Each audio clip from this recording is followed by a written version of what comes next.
you guys, it's Tasha, MamabearPrepping. Welcome back to the channel. Just ignore my little demeanor. I put back on my painting shirt from yesterday so that I would stop ruining shirts, because all we're doing right now is painting, painting, painting. And so just ignore if you see paint in my hair or on my shirt, okay? So we're gonna get into it. You already know what time it is. Get your drink, pull up whatever it is you're drinking, coffee, tea, something stronger, water, whatever, and let's get into it today. So we are going to talk about one of my favorite topics, which is preparing for grid down, preparing for blackout, right? This tends to be an area that gets overlooked. I have several videos on this. I talk about this a lot. This is probably the number one thing that we prep for. And it's one of those things that if you're a new prepper, that I preach that if you prepare for a blackout, grid down, all that, if you prepare for that alone, that prepares you for so many other things, because there's a ton of categories that kind of go into preparing fully for long-term blackout, grid down situation. Now, if you go a day or two, yes, your preps are definitely going to help you get through that situation, but we want to always be pressing that, yes, although I talk about the things, get the things that make your life easier, be thinking that what is the long-term game as far as when certain preps run out, batteries run out, resources run out. Okay, so you need to be thinking about that as well. But I'm gonna walk you through why I think it's super important right now that we're prepping for a blackout and grid down, and also, of course, tips, things that you can do now to prepare. So let's get into it. Number one reason: crazy severe weather and storms. This year has been crazy. It's not over. There's a lot of storm activity, a lot of, freezing, snow in areas that normally that doesn't happen. All types of storms, flooding, you name it. Tons of snowfall, right? There's a lot of storms going on, and those can affect, blackouts and grid downs, right? You have wires that freeze, you have grid that can't handle the impact of storms and freezing. You have the fact that a storm just knocks out the power, right? And so that is a reason why you should be preparing for grid down or blackouts. Next thing is our frail infrastructure. It doesn't take much to knock out, let's say, a telephone pole, power pole, water system, internet, all of that stuff, right? It's very weak. We don't have a strong infrastructure, and so it doesn't take much for that stuff to go, okay? And so really you should have some stuff just so you're prepared for a small, situation or event that happens that takes that stuff down, okay? Next thing I have, which is high on my radar right now, and that's foreign conflict. So basically, what is the threat of war, right? What is the level right there that we should be worried about, and how would that affect us when it comes to our grid, our infrastructure, whether or not we'll see blackouts, how that all affects us, right? That goes into resources too. You have resource wars that would happen, exports, imports, like I talked about in the other video. Those all could play into whether we are turning down or turning off power, or don't have a certain resource to run something. But all of that kind of intermingles and has me worried as far as our grid situation, which goes into the other ones, cyber attacks. If we get into a foreign contact, I'm concerned about cyber attacks. Cyber attacks in general, but cyber attacks on our grid specifically, I feel like we're overdue for that. EMPs, right? Again, any way that would take us down, take our comms down, take in some sort of part of our grid down. And then CMEs, solar storms. That's another big one that we don't really discuss that much. We're overdue for a CME, for a large scale CME. And what will that do, and what does that look like with our current grid situation, our current infrastructure, okay? And so those are all reasons why I prepare. And then the last is just natural disasters, right? You've got tornado season, you've got hurricane season, you've got the West Coast is overdue big time for an earthquake. So you have all these impacts of natural disasters that obviously when they happen, they take out the power with them, the internet. And so it will behoove you to get ready and get your preps and get things situated before that type of event happens. Because what happens is something like that happens and people do scatter out and try to get supplies, but it's so much harder to do that. Plus you're fighting everybody else that's trying to get it last minute. Whereas you can stay at home, figure out your situation, figure out what happened, start pulling out preps depending on what's going on.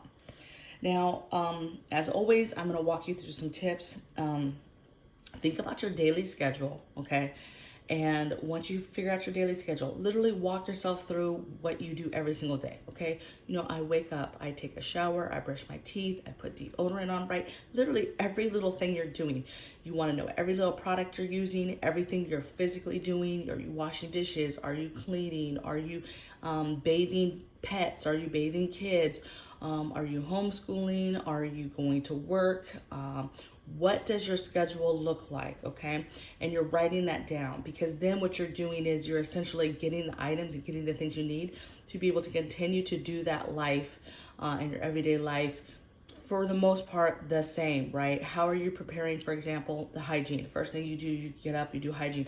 How are you preparing for that? After you get hygiene done, next thing on your mind is coffee, okay? How do you do those things, the very simple things? How do you get clean, brush your teeth, get ready for the day, and make coffee off the grid? Just start there, right? Start with your schedule and build from that. When I talk about that too, it's prep for the full picture. And then I say that because you have that daily schedule, but there's all types of areas. I'm just gonna run through some examples of the areas you need to be thinking about when you're thinking about preparing for grid down. Think about hygiene, alternate power, security, comms, pets, alternate cooling, alternate heating sources, medicines, vitamins, medical supplies, shower, your laundry situation, your dishes situation, your toilet situation, your alternate cooking, lighting, and think about elderly, any kind of special family members, elderly, kids, babies, all that stuff. Think about that stuff so that you have the extra things you need for those things, pets, things like that, okay? I say once you have that and you've made a list of the supplies and you start getting supplies, stage each room, right? Each room in our house, we have lanterns, real lanterns everywhere. We have solar lanterns in different spots, right? We have smaller ones, right? Even places that you don't want to get stuck, for example, the bathrooms, you don't want to get stuck on the toilet and it's grid down and you're trying to finish your business in the dark, okay? So stage your house, right? Know where your batteries are at. Know where your flashlights are. Make sure your family members know where these lanterns and flashlights and different things are, so that when things first happen, you have certain things staged that are gonna assist you on being able to see and get the rest of your supplies out and going, okay? But make your list and get your supplies.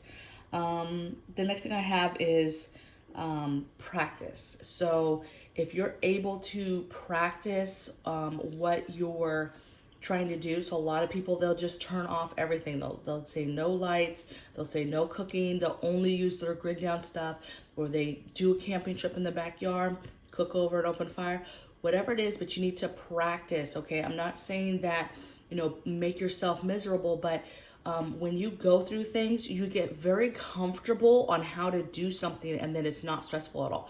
We literally just went over a week using toilets, using emergency toilets, you guys. And at first we're like, I can't even believe we're doing this, but then it was pleasantly very easy. And then when we realized it was gonna be a little bit longer, it was kind of like, oh man, but will it work for a little bit longer? And it has worked, and it's fine, right? But if we hadn't really experienced this, we really wouldn't know all the extra little things you need. And as things happen, having to possibly move those, we had to move the location of those a couple times because we had people coming in the house and trying to do things and fix things, okay? So experiencing things makes it easier for you when it really happens, to get through it and to navigate through it. And then my other thing is, don't get complacent, right? You know, a lot of people like, oh, well, we haven't had a blackout, or the power never goes out at my house, or it does, but they fix it quickly, or having this feeling like, oh, well, if it went down, everything will be fine and it will get fixed. Just don't get complacent or thinking you have enough. You might have enough, but really make sure that you're doing maintenance, make sure you're practicing, and make sure you're going through everything to make sure that everything is still updated and fresh and going to work when you need it to work, right? And practicing is a perfect example of this. People get all this gear, all this cool stuff, they put it away, and then they never touch it again. So then something happens, they don't know where anything's at, it's wherever, right? And even worse, they don't even know how to use the said item, whatever it is that they got to help them. And now they're trying to figure out how to use it, where is it at, all this stuff, okay? So staging and knowing where stuff's at, practicing with it, doing your maintenance on stuff matters, okay? And so don't get complacent like, oh, this will never happen, or hey, you've talked about this forever, but you know, is grid down really gonna happen? You know, hey, I hope it never happens, but I tell you what, I'd rather be prepared than not prepared. I'll do a little shout out too. So I'm an Amazon affiliate. At the bottom of all my videos, I kind of have my go-to grid down list there. I do get a small commission if you do end up using the links, but even if you don't use my links, that list kind of will help you start to see some of the items that I'm talking about when I talk about grid down items, so that you can get your mind going of your list. If you take these categories, figure out how they incorporate into your own life, your daily life, and then you literally make a supplies list of what you need to get through a grid down type situation, okay?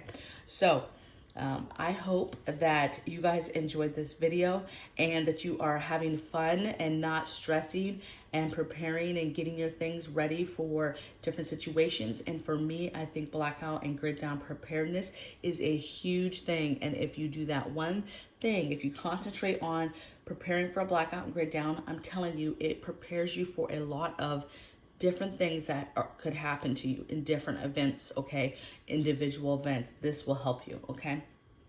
And I'll see you guys tomorrow on the next video. Take care. Bye.